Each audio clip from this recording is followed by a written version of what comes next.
नमस्ते क्लास। हम लोग चैप्टर पढ़ रहे हैं ट्रेड फ्रॉम ट्रेड टू ट्रेडरी, जिसमें हम लोग ने कल के वीडियो में पढ़ा कि कैसे ब्रिटिशर इंडिया आए और उन्होंने अपना अधिकार जमाया, कैसे उन्होंने यहाँ पे अपने मतलब व्यापार को बढ़ाने के लिए क्या क्या किया और व्यापार बढ़ाते समय कैसे उन्होंने अपने पावर को बढ़ाया। कल हमने ये भी जाना कि औरंगजेब के शासनकाल में औरंगजेब के शासनकाल में अंग्रेज़ों ने कैसे अपने व्यापार को बढ़ाया, ठीक है, और ज़मींदार की क्या प्रमुख भूमिका रही, ठीक है। बहादुर शाह जफ़र जो मुग़ल के लास्ट एम्परर थे, उनका शासनकाल कैसा रहा। फिर हम लोगों ने पढ़ा ईस्ट इंडिया कंपनी की शुरुआत कैसे हुई, फिर क्या क्या ईस्ट इंडिया कंपनी के मतलब वो लगे।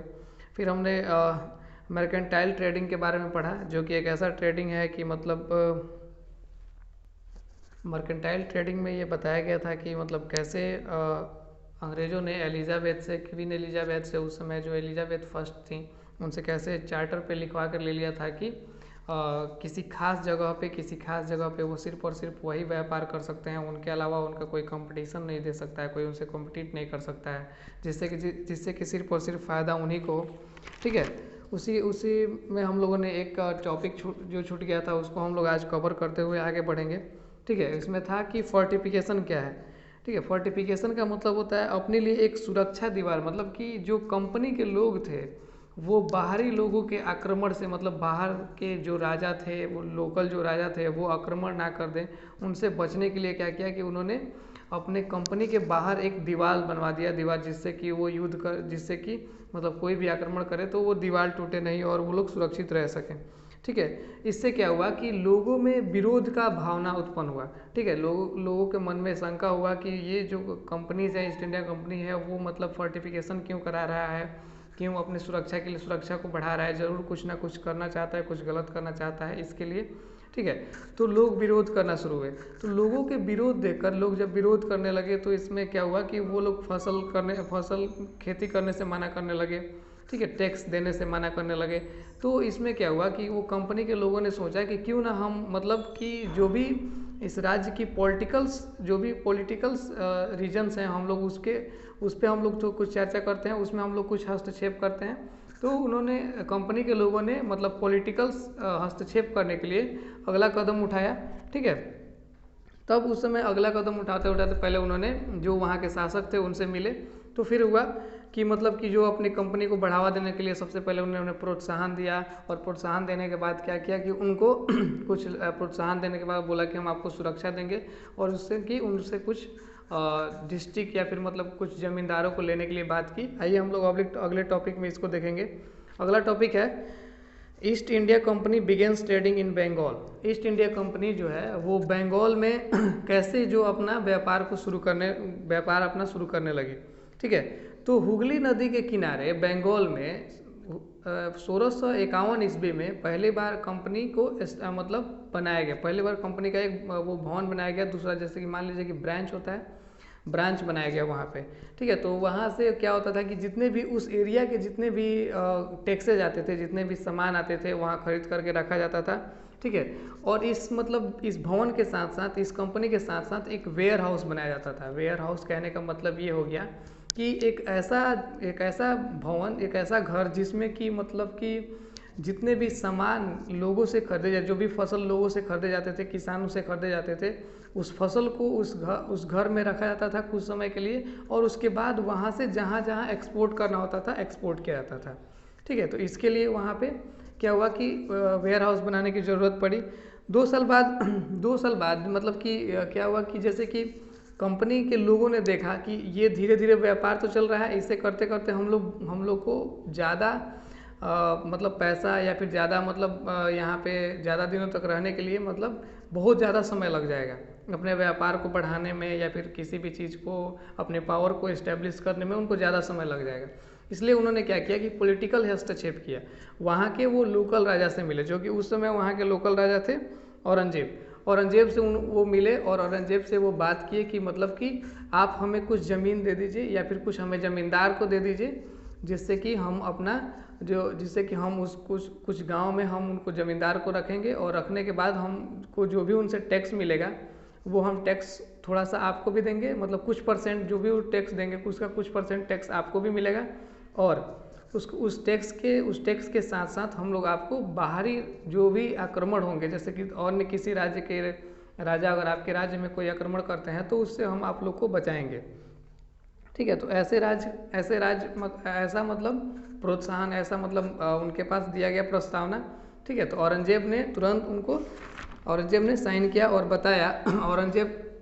औरंगजेब ने एक फरमान जारी किया। फरमान का मतलब ये हो गया कि मतलब जैसे कि हम लोगों ने चार्टर पढ़ा था, आप लोग को याद होगा पिछले टॉपिक में हम लोगों ने चार्टर पढ़ा था। चार्टर में क्वीन एलिजाबेथ ने ब्रिटिशर्स को ये लिख करके दिया था कि केवल ईस्ट इंडिया कंपनी ही किसी मतलब भारत के किसी जगहों पे जा कर के सिर्फ और सिर्फ वही कंपनी वहाँ पर जा कर के व्यापार कर सकती है, ना ही उनका कोई कंपटीटर होगा उधर, और ना ही कोई और दूसरा कंपनी उधर आके उनको उधर के व्यापार को या फिर उधर के फसलों को खरीद सकता है।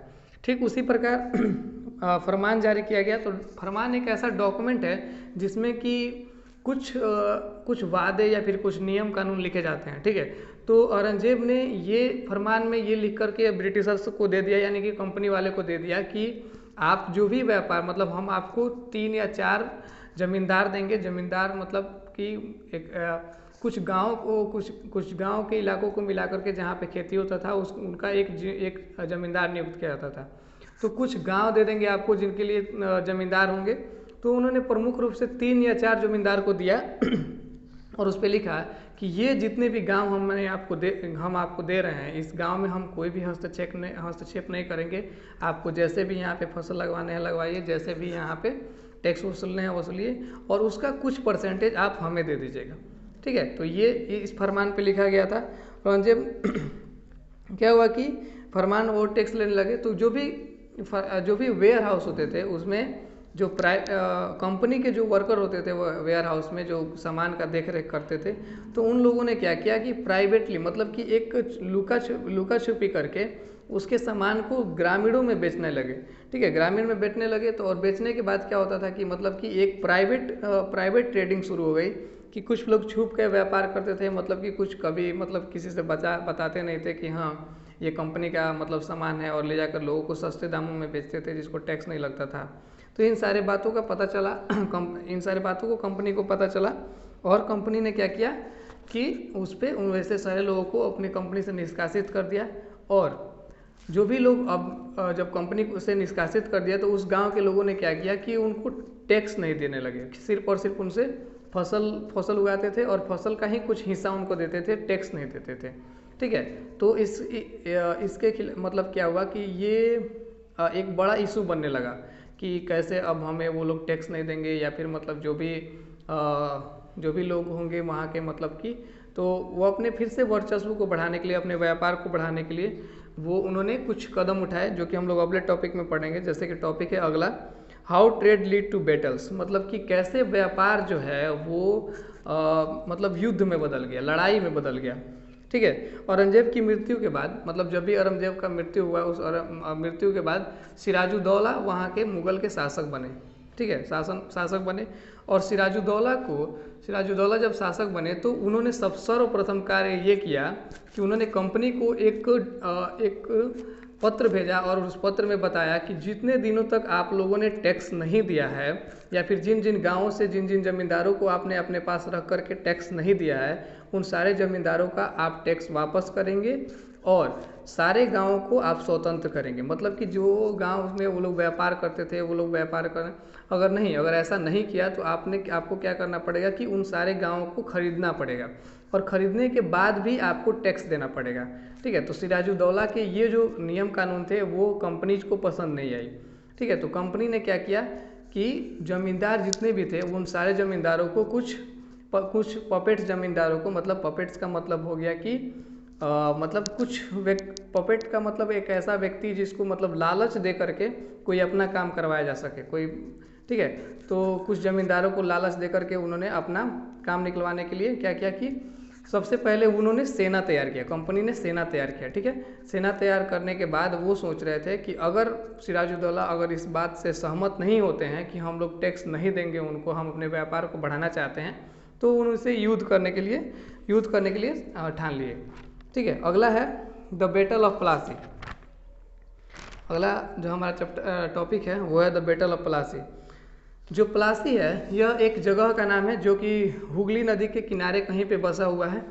ठीक है, द बैटल ऑफ प्लासी, इस समय सिराजुद्दौला वहाँ के नवाब थे। और जैसा कि हम लोगों ने देखा कि क्या कि जमींदारों को इकट्ठा करके सेना इकट्ठा करने लगे थे कंपनी के लोग। ठीक है, और इसके बाद उन्होंने सिराजुद्दौला ने एक शांति संदेश भेजा उन लोगों के पास कि अगर आप सही से हमारी बातों को मान करके जो भी जितने भी ज़मीन है उस ज़मीन का हम लोग को टैक्स पे करेंगे तो हम आपको यहाँ पे रहने देंगे, व्यापार करने देंगे, अदरवाइज आपको यहाँ से हम लोग भगा देंगे। तो इन जो भी सिराजुद्दौला के ये सारे शर्त थे, इन सारे शर्तों का वो काफ़ी ज़्यादा उल्लंघन किए और इस पर काफ़ी ज़्यादा मजाक बनाया गया। ठीक है, इस मजाक के कारण सिराजुद्दौला को काफ़ी ज़्यादा गुस्सा आया और वो अपने 30,000 सैनिकों के साथ उस कंपनी को अपने कब्जे में लेने के लिए निकल गए। सबसे पहले तो जब वो कंपनी 30,000 सैनिकों के साथ सिराजुद्दौला निकले तो सबसे पहले वो उन जमींदारों की ओर होते हुए गए जो जमींदार औरंगजेब ने उन सभी लोगों को, कंपनी के लोगों को दे रखा था। तो उन जमींदारों को अपने अपने की तरफ मिलाते गए। ठीक है, और मिलाने के बाद उन जमींदारों को अपने तरफ मिलाते गए और मिलाने के बाद उनसे सारे हाल जानते थे कि कैसे यहाँ पे कैसे लोग वहाँ पे टैक्स लेते थे, कैसे क्या करते थे। ठीक है, तो इस तरीके से जब कंपनी ने देखा कि अब तो ये मतलब कि सारे जमींदार को मिलाते हैं, हमारा व्यापार बिल्कुल ठप हो जाएगा, तो उनके पास जो जमींदारों ने सेना नियुक्त किया था, जो जमींदारों ने सेना बना करके उनको दिया था, उन सेना को हथियार दे करके और सारे मतलब वेपन्स या फिर मतलब तलवार वगैरह, हथियार वगैरह दे करके मतलब सिराजुद्दौला से एक ताकतवर सेना बना करके उसके सामने आक्रमण किया। ठीक है, आक्रमण करने का मेन हिस्सा था कि मीर जाफ़र क्या थे कि सिराजुद्दौला के एक सेनापति थे। ठीक है, तो अंग्रेज़ों ने मतलब कि उनको अपने पपट के रूप में यूज किया। जैसे कि क्या किया कि सिराजुद्दौला के बाद मीर जाफ़र उसके मुग़ल सल्तनत के गद्दी पे बैठना चाहते थे। तो अंग्रेज़ों ने इसका काफ़ी फ़ायदा उठाया और वो लोग क्या किए कि मतलब सिराजुद्दौला को मीर जाफ़र को अपने में मिला लिया और उनसे सारा उनका सैन्य शक्ति का मतलब राज्य जाना और कैसे कैसे वो लोग रणनीति बनाते थे युद्ध करने के, उस रणनीति को जाना। और इस मतलब एक युद्ध हुआ, प्लासी का युद्ध हुआ जिसमें कि सिराजुद्दौला हार गए। ठीक है, और उसके बाद सिराजुद्दौला के हारने के बाद क्या हुआ कि मीर जाफ़र को वहाँ के गद्दी पे बैठा दिया गया और फिर से अंग्रेज अपना जैसे मन करता था वैसे जो और भी अपने शासन को और भी अपने व्यापार को बढ़ाने के लिए जो जो करना होता था वैसे करते गए। ठीक है, यह मतलब जो युद्ध हुआ ये काफ़ी इतिहास का एक काफ़ी प्रसिद्ध युद्ध था जो कि बैटल ऑफ प्लासी के नाम से जाना जाता है। ये प्रसिद्ध इसलिए भी था क्योंकि ये अंग्रेज़ों का पहला युद्ध था और उन्होंने पहले युद्ध को ही जीता था। सिर्फ और सिर्फ मतलब कुछ मतलब पपेट्स जैसे लोगों के कारण, जैसे मीर जाफ़र जैसे लोगों के कारण भी अपने युद्ध को वो लोग जीते थे और काफ़ी ज़्यादा उन्होंने अपने व्यापार को बढ़ाया और इससे उनको काफ़ी मनोबल में भी बढ़ावा मिला। ठीक है, तो यहाँ तक हम लोग पढ़ते हैं आज और कल के फिर से हम लोग कल के आगे से अगले टॉपिक को देखेंगे। ठीक है, और पिछले वीडियो में जो भी आप लोग को क्वेश्चंस रहा होगा उस क्वेश्चंस को पूछ लीजिएगा या फिर इस वीडियो में भी जो भी क्वेश्चंस होगा आप लोग उस क्वेश्चंस को भी पूछ लेंगे। ठीक है, ओके, धन्यवाद।